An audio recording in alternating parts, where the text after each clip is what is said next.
ఐపీఎల్లో ప్రతిసారి పలువురు యువ ఆటగాళ్లు సత్తా చాటుతూనే ఉంటారు. కొన్ని సందర్భాల్లో ఫామ్ కోల్పోయిన సీనియర్ క్రికెటర్లు జాతీయ జట్టులో చోటు కోసం ఎదురు చూస్తున్న ఆటగాళ్లు సైతం మెరుపులు మెరిపిస్తుంటారు. తాజాగా దేశవాళీ క్రికెట్ లో అద్దరగొడుతున్న కరణ్ నాయర్ ఐపీఎల్లో గ్రాండ్ గా రీ ఎంట్రీ ఇచ్చాడు.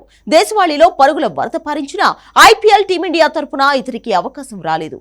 1077 రోజుల తర్వాత ఐపీఎల్లో ఆడే అవకాశం వచ్చింది. కసి మీద ఉన్నోడికి ఒక్క ఛాన్స్ ఇస్తే ఎలా ఉంటుందో చూపించాడు కరుణ్. 3 ఏళ్ల తర్వాత ఐపీఎల్ మ్యాచ్ వాడినా ఏమాత్రం బెరుకు లేకుండా పరుగుల వరద పారించాడు. ముంబైతో మ్యాచ్ లో దుమ్ము రేపాడు. 2021 తర్వాత ఏ ఒక్క బ్యాటర్ కూడా బుమ్రా బౌలింగ్ లో ఒకే ఓవర్లో 2 సిక్సర్లు కొట్టలేదు. కానీ 3 ఏళ్ల విరామం తర్వాత ఐపీఎల్ మ్యాచ్ ఆడిన కరుణ్ బుమ్రాపై ఎదురు దాడికి దిగాడు. బుమ్రా వేసిన తొలి 2 ఓవర్లలో 9 బంతులు ఎదుర్కొన్న కరుణ్ 6 పరుగులు రాబట్టాడు. దీంతో బుమ్రా ఈగోను హర్ట్ చేశాడు. ఈ మ్యాచ్ లో ఢిల్లీ ఓడిపోయిన 40 బంతుల్లో 89 రన్స్ చేసిన కరుణ్ తన ప్రత్యేకతను చాటుకున్నాడు. నిజానికి కరుణ్ నాయర్ ను జట్టులోకి తీసుకోవాలని ఢిల్లీ అనుకోలేదు. గాయం కారణంగా ఆ జట్టు ఓపెనర్ పాప్ డూప్లెసిస్ గాయంతో దూరమయ్యాడు. దీంతో గత మ్యాచ్ లో అతని ప్లేస్ లో సమీర్ రిజ్వీకి అవకాశం ఇచ్చింది ఢిల్లీ.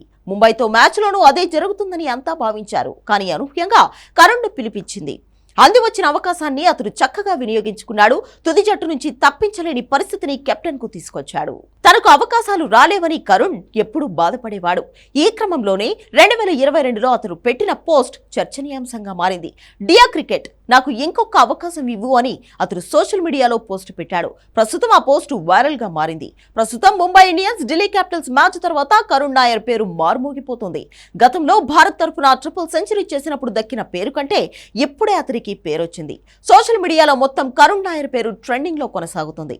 ఈ సీజన్ లో కరుణ్ నాయర్ ఇదే జోరు కొనసాగిస్తే మాత్రం టీమిండియాలోకి వచ్చే ఛాన్స్ ఉంది.